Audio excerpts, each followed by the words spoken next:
What is going on, guys? Carter here with Edge Mindset. We're taking a look at the second Task Knives Poikilo collaboration knife. This is the Vader. You hear that? And that is the Cyberkuza. Both of these Poikilo Task Knives. And just to rehash, I actually have a video on a custom Cyberkuza, like a quote-unquote real Cyberkuza from Task Knives.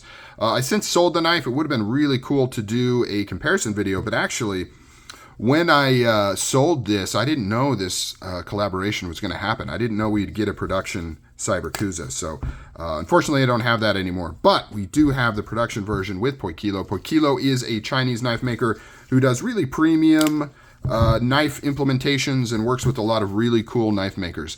So this is the Vader. It's kind of the smaller of the two. TLDR, I don't actually like this knife, and we'll talk about it here in a minute.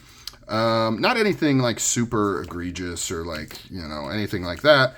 Just, I don't like it. I don't like it. Overall, blade length is just over 3 inches, like 3 1/4. Overall length is 7 1/4. Size is great. I have no qualms with the size. I think it's a very good, like, carry size type deal going on here. 4.7 ounces, not bad. I mean, for essentially a wild art knife like this, it's pretty dang cool. M398 blade steel. We've got some cool accents on the blade here. You've got kind of like a thumb opening disc type thing here. It doesn't really work that well, but primarily you're using these thumb studs. Compound ground, but not really. Full flat ground, not full flat, flat ground. It is technically different angles between the back here and the front, so you will have a slightly different profile on the blade here. It's a little thinner up at the front, but barely. You can see it's really mostly for looks. I don't think that's too much of a functional compound ground blade, but, maybe. I don't know. I think it's mainly just for looks here. Here's Task Knives, M398, nice plunge line, very good, very well done. Like, Poikilo does an excellent job on this blade. You've got a nice, on their knives, you've got a nice curve up here. You've got the little snoot up at the front here. You got a little bit of jimping that's not too functional, but not terrible. The handle scales, full titanium with the kind of rust finish, the tank finish that Task Knives is known for. I mentioned this in the Cyberkuza video.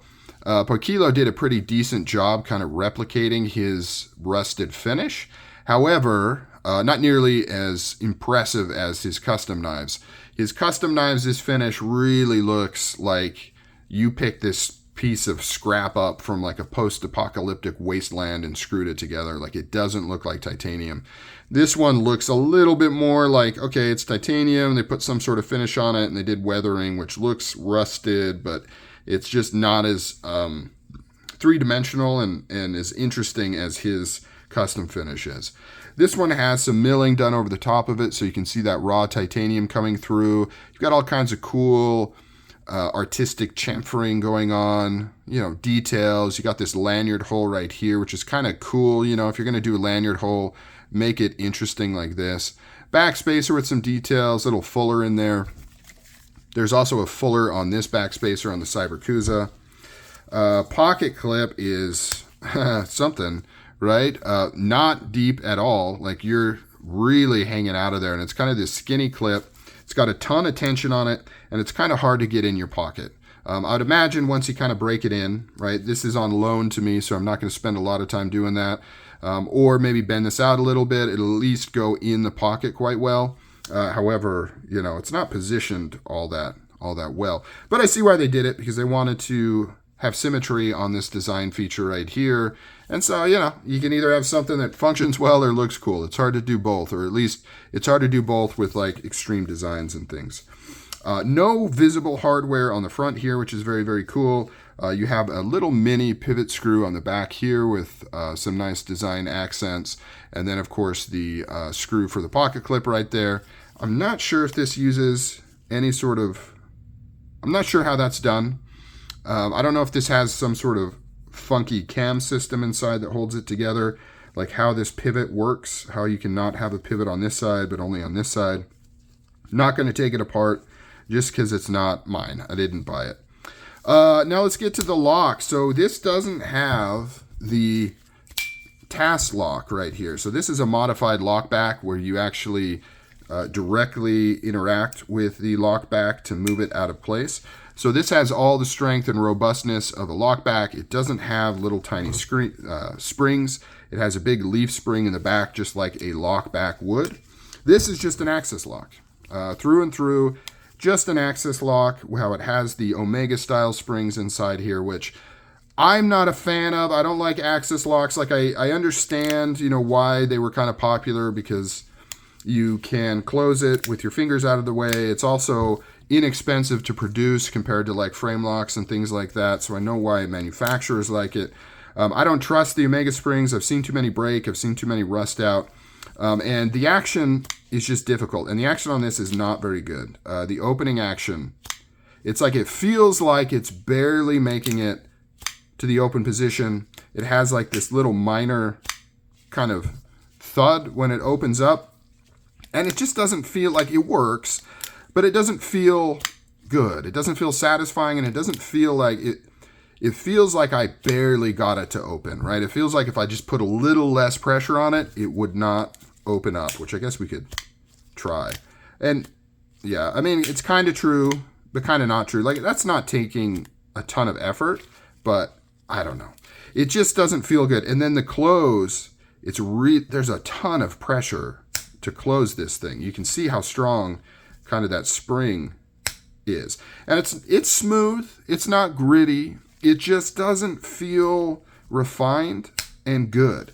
Now, access lock knives are never really that great at like their action. You're always kind of sacrificing some of the action, but this one is just a little too far for me to really enjoy.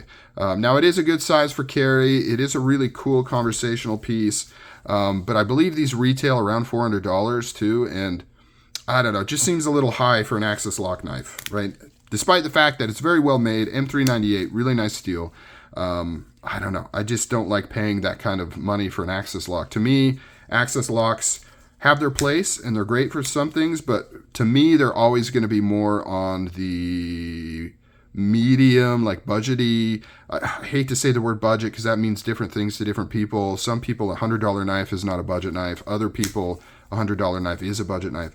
But I just mean it is on that lowerish kind of tier. Like, I guess I just mean when a knife company is trying to save some money and maximize cost for their consumers, typically they would go with something like an access lock because it's cheaper for them to produce, and it's generally well received, especially by non-knife snobs, which this knife definitely is not a non-knife snob knife. This is 100% knife snob. So putting an access lock on it is a little bit strange. I understand it. I'm going to keep ranting about this. I understand it on like kind of more general purpose EDC knives because a lot of people, like casual knife people, really like access locks for a number of reasons. But something like this, I mean, this is like a premium style knife nerd. I already have everything. I want something crazy type knife, and so putting an access lock on it to me was a little bit odd, but I don't know. Comment down below, what do you think? Am I going overkill on the access lock hate for this knife, or do you kind of feel the same? Out of the two, hands down, the Cyberkuza is the winner. And I don't think this has a wide release yet, but based on the prices I've seen, it's not that much more than this little guy here, so I don't know. Anyways, Poikilo, Vader, maybe you have a different opinion. Maybe you love access locks. Maybe you are dying for kind of a higher end, artsy, wild looking knife with an access lock. So if that's your jam, then this might be right for you. All right, guys, comment down below. What do you think of this guy? I will catch you on the next video. Take care.